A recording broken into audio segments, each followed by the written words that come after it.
Hello, this is Julian with Coffee Reviews, and today we'll be reviewing Go Get 'em Tiger out of Los Angeles, California. This is the big coffee roaster out of Los Angeles, so this one should be interesting. I'm at the location outside of Figueroa Street, and before I take any sip of coffee or anything like that, I'm just going to say a little bit of disappointment in the shop. The only way to order coffee is through their app, and their app is Apple only, so people that don't have Apple, like myself, don't have any way of ordering coffee. So let me go ahead and give it a quick sip.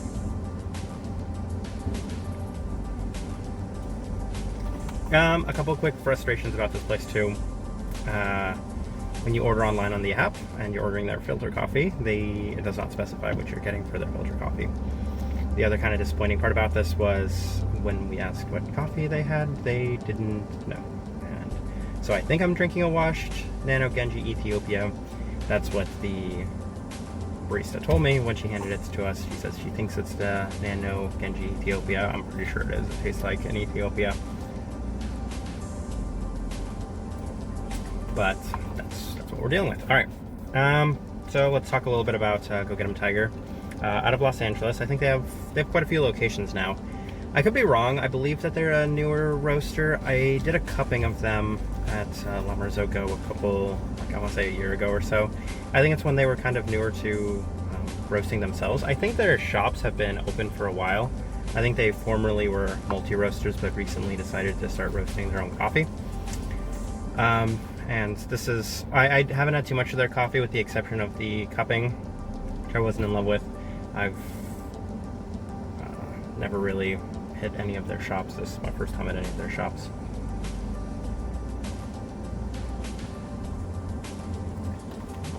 I don't think I need too much time to discuss this coffee. I think this continues kind of my frustration with Los Angeles coffee, to be honest. The multi-roasters here there are some really good multi-roasters here. Verve and Blue Bottle kind of have to carry. The reason they're so big here is because I think that there's a lack of really the local market here. There aren't a lot of great local coffee roasteries, as mentioned to me by many baristas here, many times I've been here.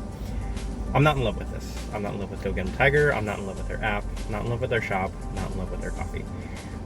I don't want to knock them. I know that they're newer. I believe they should be getting better and everything like that, but there's a lot of frustration with this experience. I think this is the most frustrating experience I've had on any trip to any coffee roaster.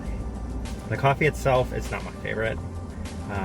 It seems it's a tiny bit darker than what I'm used to. It's overly ginger. I don't think that it's as complex as they were labeling it. For me, I get some lime, some ginger, and that's kind of the extent of what I'm getting for right now. I think I get a little bit of more brown sugar, some stuff like that. But the coffee for me is not a hit. I'm not going to knock them down too much. None of this is really a huge recommend for me. Between the shop, when COVID gets better, I hope that things get better, because for somebody that doesn't have an iPhone, that's a little frustrating. And not really knowing what you're serving, I get that it's busy, and I get all these sort of things, but the most important thing about your coffee should be the coffee itself, not, I don't know, the other things that come with it, the food, the espresso drinks. Like, if you want to be a top-tier roaster and you want to label yourself as a top-tier roaster, there are improvements that can be made. So, not recommend, not this coffee, not this shop. I'm sorry. This has been a review of Go Get 'em Tiger. Thank you for watching.